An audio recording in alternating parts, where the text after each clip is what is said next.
তারা আসলে কিছু ব্যাপার আমাদের সাথে শেয়ার করেছে আর কিছু ব্যাপার বলেছে যে তারা তাদের legal team, technical team, global team, law enforcing team এগুলো ভিন্ন ভিন্ন ক্যাটাগরিতে কথা বলবে। যেরকম তারা বলছে যে যখন কোনো একটা কন্টেন্ট তাদের কমিটি স্ট্যান্ডার্ড ভায়োলেট করে বা কোনো দেশের আইন ভঙ্গ করে তখন সেটা টেক ডাউন করা তাদের জন্য সহজ, কিন্তু সেখানেও তারা কোনটা করে নেই সেটা আমরা কারণ সহ ব্যাখ্যা দিয়েছি। তারা বলেছে যে এটা আগামী দিন আরো সহযোগিতা করবে, কিন্তু ব্যক্তির ব্যাপারে যখন হয় তখন সেই বিষয়টা তারা বলছে যে ওই ব্যক্তির সামগ্রিক কর্মকাণ্ডের একটা মানে ভ্যালুয়েশন তারা করে, ইভালুয়েশন করে। আরেকটা হচ্ছে ওই ব্যক্তির পেজে বা অ্যাকাউন্টে কখন কোন কন্টেন্ট বা কোনো ভিডিও, কোনো ছবি, ইমেজ বা কোনো স্ট্যাটাস কোনটা আসলে কোনটাকে আঘাত করছে সেই অনুযায়ী তারা বেশি আগ্রহী ওই content wise, post wise action নিতে। প্রমাণ করতে পারছে যে তারা গুজব ছড়াচ্ছে। হ্যাঁ, আমরা এটা প্রমাণ করতে পারছি এবং তার জন্য আমরা অনেকগুলো আমরা দিয়েছি এবং তারা যদি কনভিক্টেড হয় তাহলে সেটা একভাবে তারা দেখে। তারা যদি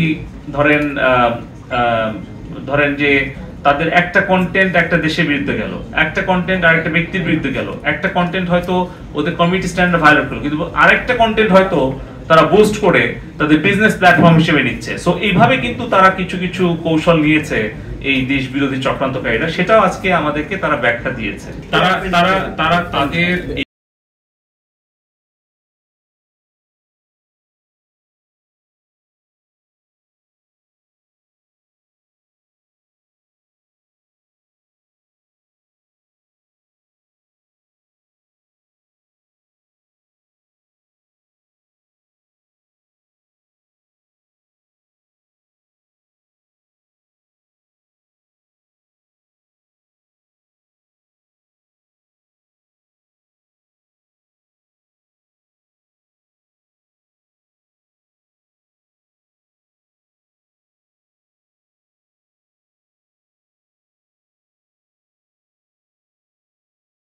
জন্য অ্যাপ্রোপ্রিয়েট আর কোনটা কি ধরনের কন্টেন্ট, এই ধরনের যদি কেউ ব্যানার বা কোনো ডিসক্লেইমার দিয়ে দেয় তখন তাদের পক্ষে আসলে তাদের রুলস অনুযায়ী ব্যবস্থা নেওয়া কঠিন হয়।